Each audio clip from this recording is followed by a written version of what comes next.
vagabundo quer ser preso para ter cama e comida de graça.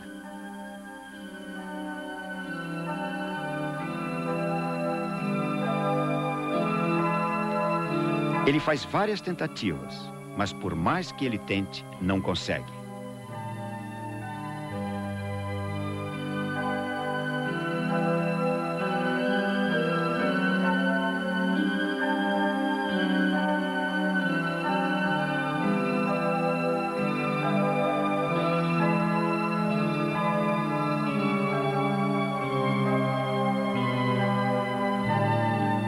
Um dos aspectos surpreendentes de Fragmentos da Vida é a qualidade dos atores, especialmente o ladrão Alfredo Roussy, que faz uma interpretação fora dos padrões da época, mais natural e moderna.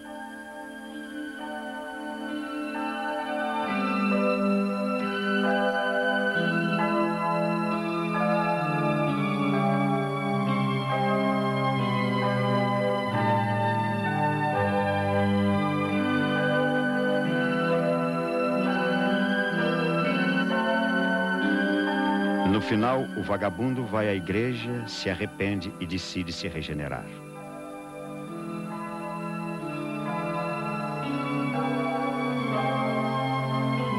Mas seu amigo, o ladrão, o envolve num roubo e o nosso herói, o vagabundo, finalmente vai preso.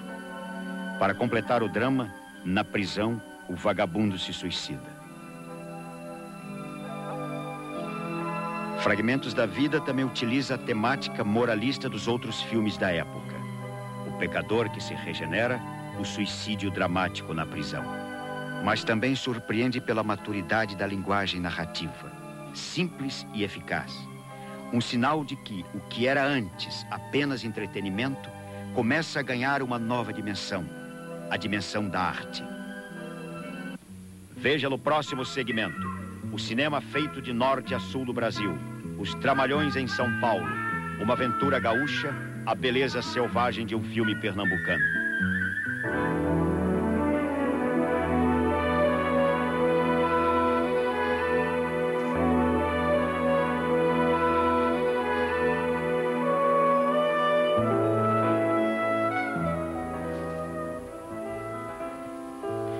Mesmo nos primeiros anos, a produção cinematográfica não se limitava a Rio e São Paulo. Campinas, anos 20. 5 filmes de ficção foram produzidos nessa cidade paulista entre 23 e 26. No mesmo período, também foram feitos filmes em Belo Horizonte, Porto Alegre e Recife. Essa produção ficou conhecida como ciclos regionais. O primeiro filme do ciclo de Campinas foi João da Mata, de Amilar Alves, um drama passado numa fazenda de café. É o único dos filmes feitos em Campinas do qual restam alguns trechos. João da Mata chegou a ser exibido no Rio e foi elogiado pela crítica, com exceção nos ciclos regionais, sempre confinados ao seu próprio estado. Um dos melhores momentos do filme é esta cena entre o vilão e o mocinho. O cinegrafista Tomás de Túlio, que filmou esta cena, nos conta como ela foi feita. A câmara era justamente uma câmara desse tipo antigo, patê, né? De manivela, chassi de 60 metros, normal, 35 milímetros. E para filmar esta cena, então, que era de muito movimento, a lente era fixa, não tinha modo, não é como agora, que tem zoom, que não precisa nem chegar perto. Para filmar esta luta, foi necessário 2 pessoas segurando a câmera e eu, naturalmente, ao mesmo tempo que virava a manivela, tinha que empurrar a câmera para mais perto, mais longe, levantar, ir para o lado, enquanto que os 2 auxiliares ajustavam o pé da câmera para não escorregar de um lado e de outro, né? E ia para cá, para lá, e caía, e eu ia atrás, ele virando. E tudo com a luz do dia só, não tinha nada de iluminação, não tinha nada. Era tudo bem primitivo mesmo. Este é Eduardo Abelim, a principal figura do ciclo regional gaúcho. Aventureiro, autodidata, como muitos de nossos pioneiros, Abelim, desde menino, se virou em 1001 atividades. Foi carregador, eletricista e fez até acrobacias com automóvel. Estas cenas mostram a família Abelim nos anos 50. Eduardo e Dona Lia dão um beijo cinematográfico. É ela quem lembra como foi a sessão de O Pecado da Vaidade em 32, quando Abelim alugou um cinema no interior do Rio Grande para poder exibir seu filme. Antes de começar a sessão, aí ele foi no palco, né? Disse que todo arrumado, bem alinhado, foi no palco e disse assim, bom, aqui, né, é uma pessoa que está passando cinema, que fez um filme aqui no Rio Grande com muita dificuldade, e ontem passou aqui, não veio ninguém, não compareceram, mas hoje, né, eu acho que nenhum gaúcho vai deixar outro gaúcho em necessidade, sem poder ter dinheiro nem para sair dessa praça. Diz que aí tinha uns amigos dele que ele já tinha combinado, que estavam na primeira fila. Então diz que ele saiu com uma lata assim de doce, daquela de bala. Então diz que os amigos largaram logo o dinheiro ali. Aí diz que choveu geral, diz que foi o cinema inteiro. Lutando, improvisando e sonhando, depois de fazer 3 filmes, o singular Abelim tornou-se também astrólogo e passou a ser conhecido como professor Edu. Mas continuou sempre de alguma maneira a fazer cinema. Já velho, criou o Cine Propaganda Fluminense. Com a tela armada em cima de um carro, o pioneiro gaúcho projetava filmes e suas reportagens nas praças de Niterói, estado do Rio. Hoje podemos perceber que cada ciclo regional tentava reinventar o cinema, com realizadores autodidatas pensando em Hollywood, mas desconhecendo por completo o que era feito ali do lado. Um eterno recomeçar do zero. Recife, sede do mais importante ciclo regional. De 23 a 31 foram produzidos 13 filmes de ficção. Tudo começou com a Aurora Filmes. O ourives Edson Chagas e o gravador Gentil Ruiz foram a alma do movimento. A eles se juntaram Ari Severo e J. Soares, que morreu em janeiro de 88. Numa entrevista ao cineasta Fernando Spencer, J. Soares fala daquele tempo. Todo mundo queria imitar o americano, principalmente. E aqui, a embriaguez foi tomando conta dos rapazes que também gostavam de cinema aqui. E surgiram, então, aqueles que foram considerados loucos, que fizeram a base. O primeiro filme da Aurora foi Retribuição, lançado em 25. Drama de aventura com os ingredientes típicos do modelo hollywoodiano. Casal romântico, tesouro e bandidos. Ari Severo, roteirista, ator e diretor, foi um dos que quis mudar o modelo importado. Ele deu este depoimento a Fernando Spencer. Eu pedi a Gentil que nós deveríamos mudar terminantemente para assunto nosso.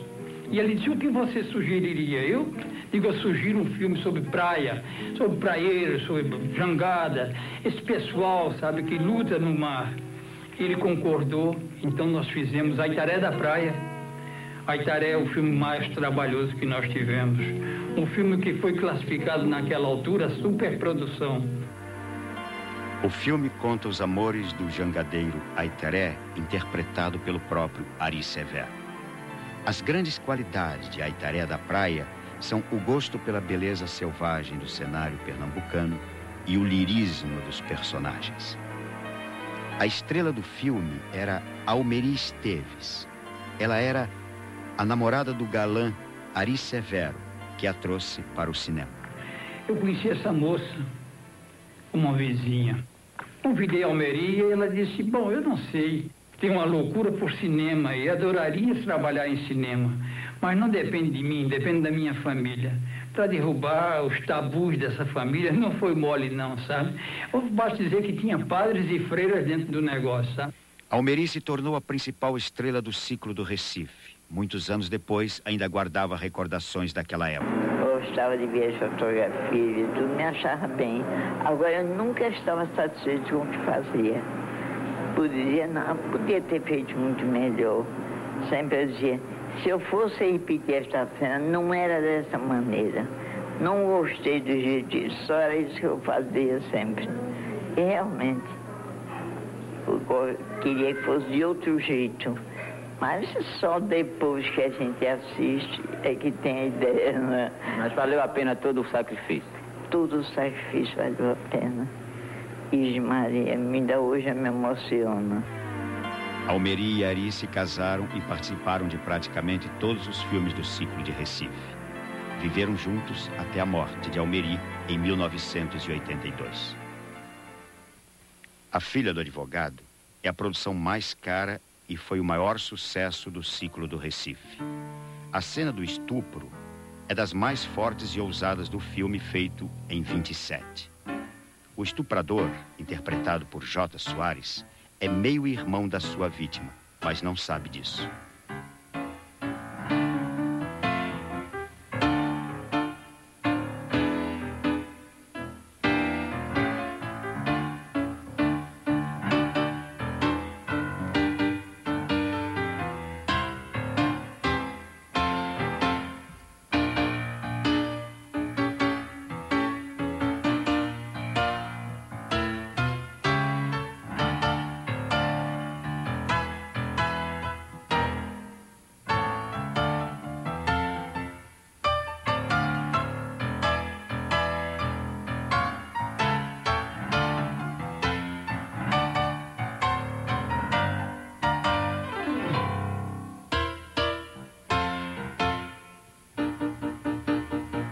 O grande problema enfrentado pelos filmes feitos em Recife, como nos outros lugares, era a exibição.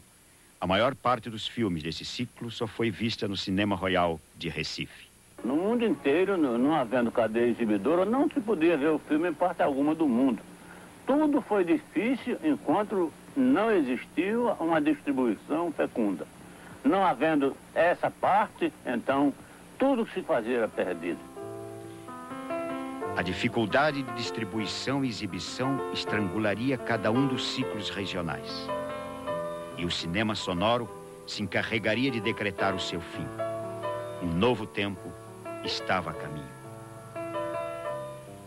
Veja no próximo segmento o cinema erótico de Humberto Mauro, o grande mito do cinema brasileiro, o filme Limite, de Mário Peixoto. Todos os filmes de ficção produzidos no Rio de Janeiro até 1930, lamentavelmente se perderam. O pouco que sabemos sobre eles é graças ao trabalho de pesquisadores e apaixonados pelo cinema.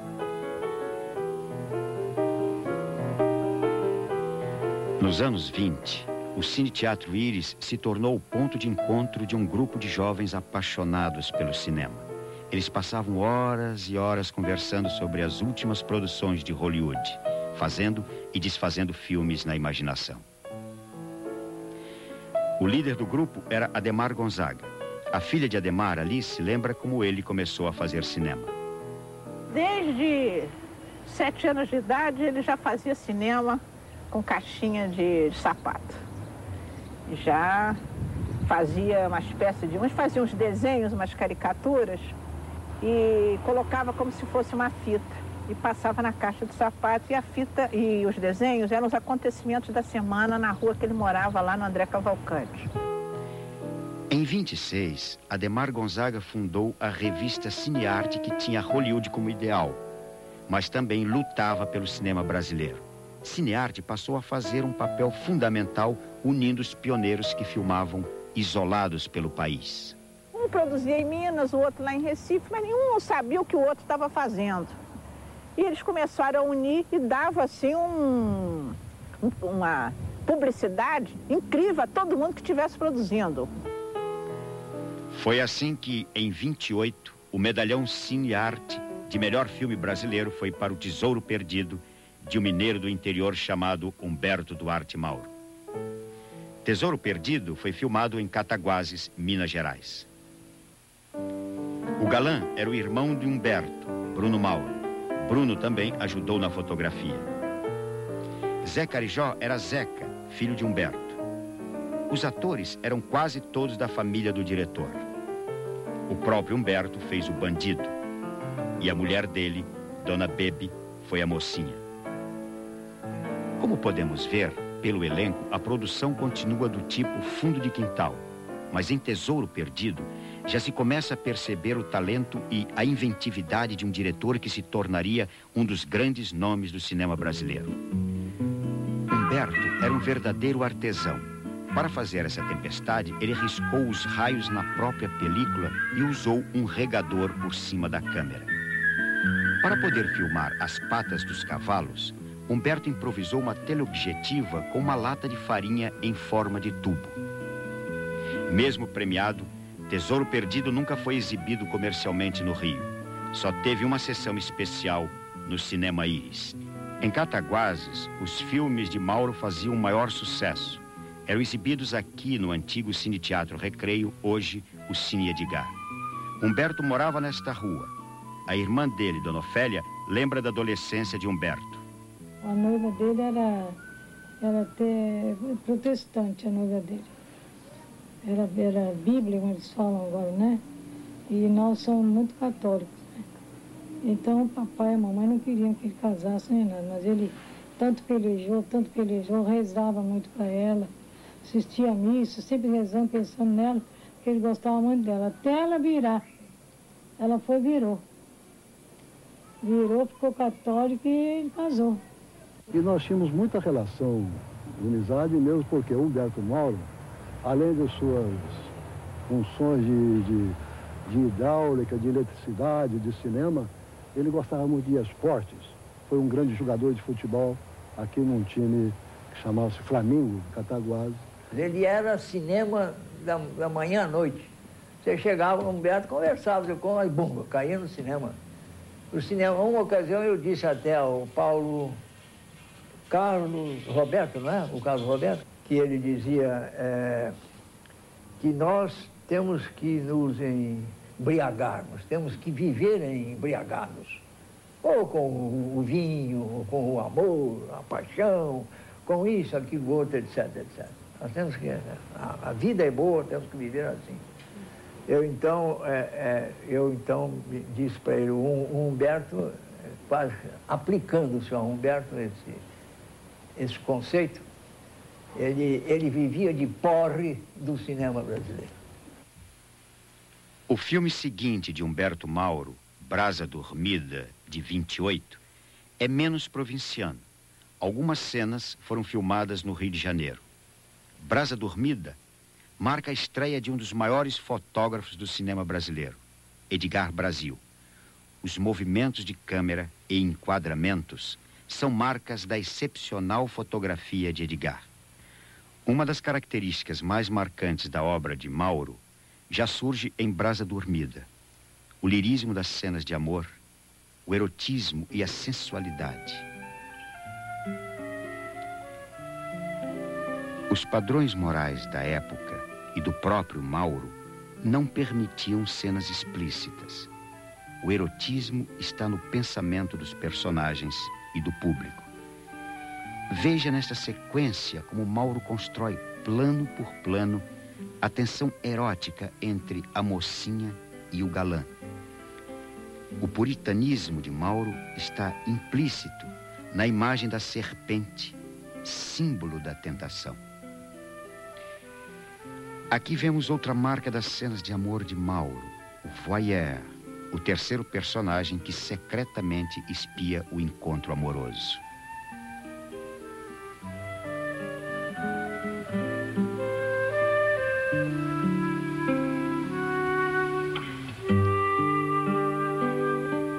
Em 29, Mauro faz Sangue Mineiro. Neste filme, se percebe o crescente domínio do diretor sobre a linguagem do cinema.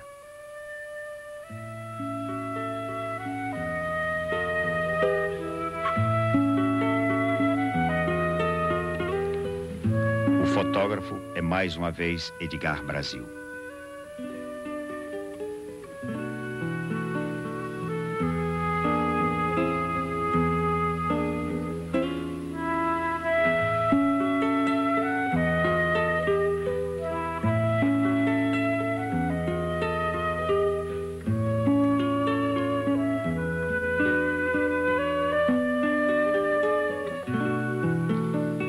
Esta é Carmen Santos. Aqui ela faz o papel de mulher rejeitada. Mais tarde, ela se revelaria um dos mais fascinantes personagens da história do nosso cinema.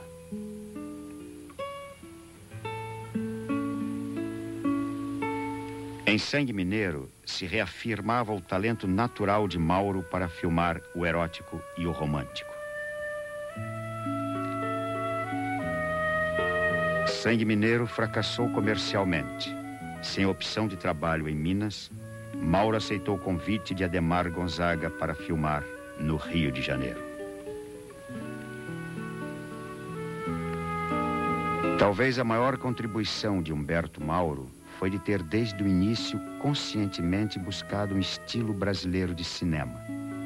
Em alguns dos seus filmes, a paisagem, os personagens e seus costumes são retrato de um Brasil raramente visto na tela. Mauro é o fundador do estilo cinematográfico brasileiro. É o grande precursor do cinema novo e tem uma importância cultural à altura de um Villa-Lobos, de um Guimarães Rosa ou de um Portinari.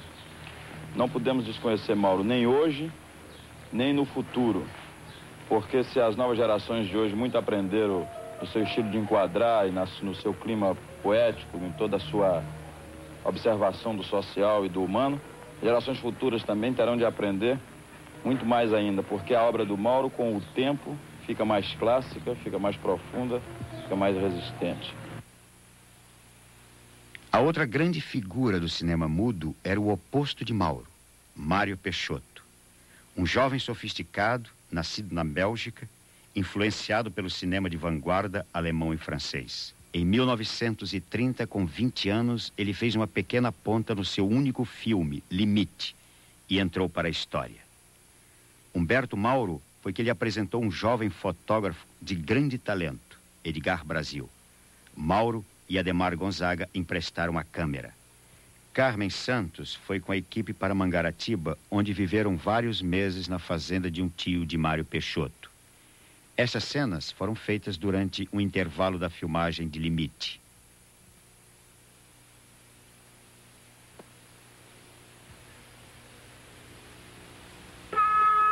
A situação básica se repete ao longo do filme. Um homem e duas mulheres num barco perdido no mar lembram suas vidas de frustração. Misterioso como o filme que fez, Mário detesta ser fotografado. A seguir vocês verão o único depoimento filmado de Mário Peixoto dado a seu amigo Rui Solberg. Eu vim para essa região mais ou menos em 1930 e foi uma grande aventura produzir esse filme. Eu tinha tão pouca idade e praticamente nenhuma experiência. Mas, enfim, nos atiramos nessa grande história de fazer o filme e Edgar Brasil nos foi inestimável nisso tudo. Uma pessoa mesmo fantástica. Em Limite, o ritmo é fundamental. A câmera é ágil, com movimentos alucinados. Para filmar essas cenas, Edgar Brasil inventou aparatos geniais. Mário Peixoto, que para esta série só quis falar sem imagens, relembra o trabalho de Edgar.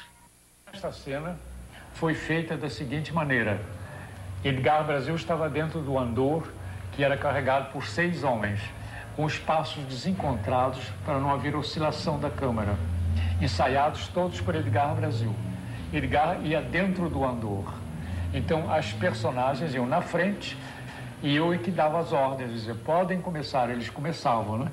Assim, o assado, eu ia orientando tudo, né? Porque não tinha som, não podia falar. Então eles iam e a câmera acompanhando até o ponto que eu queria dizer assim, corte. Elevando a câmera neste mecanismo, Edgar Brasil pôde fazer o movimento vertical com suavidade.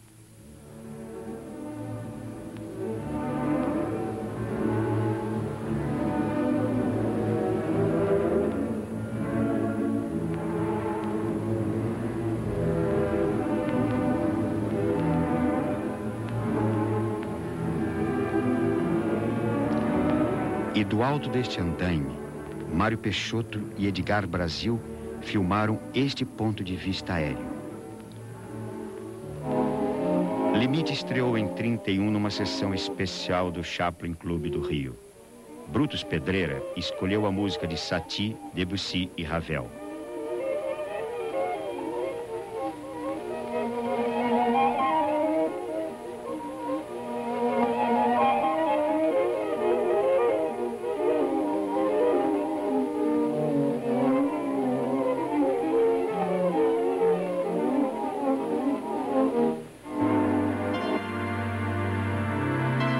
Ninguém melhor do que o próprio Mário Peixoto definiu o significado de limite. Eu quis mostrar do limite é que o homem jamais consegue quebrar essa coisa em que ele está preso na Terra, que é o limite humano das possibilidades dessas coisas todas. E que também o tempo é uma coisa ilusória, muito ilusória.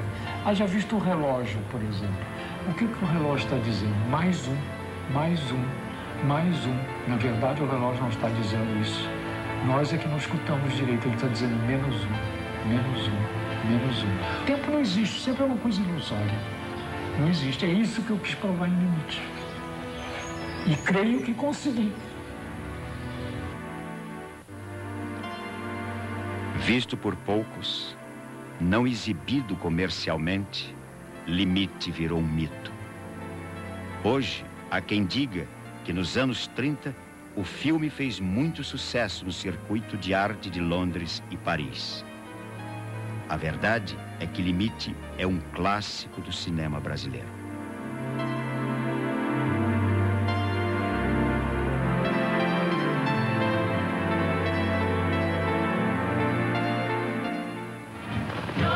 No segundo programa da série 90 anos de cinema, uma aventura brasileira, você vai ver uma revolução no cinema, a chegada do som.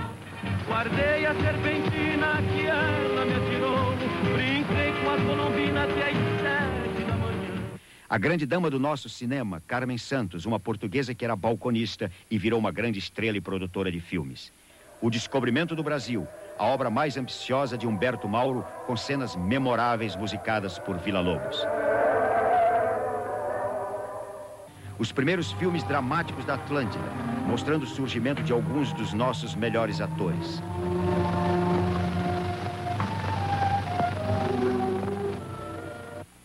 Atenção.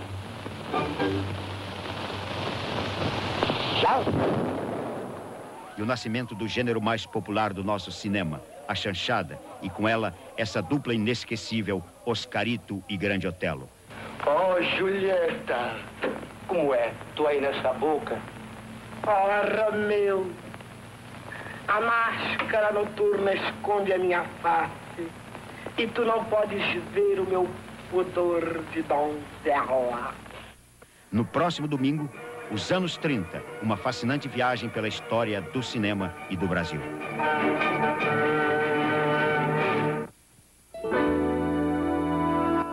Hoje, no debate em Manchete, Arnaldo Nisquier entrevista o secretário de Polícia Civil do Rio de Janeiro, Hélio Saboia.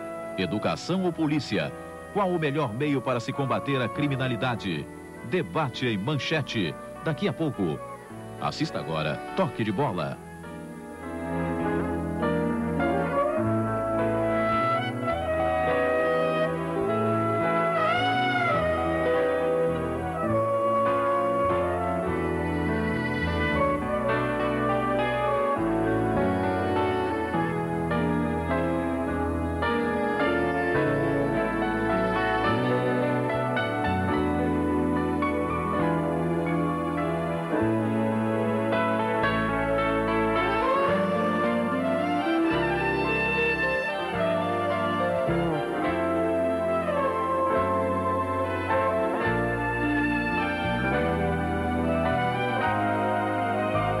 Noventa anos de cinema.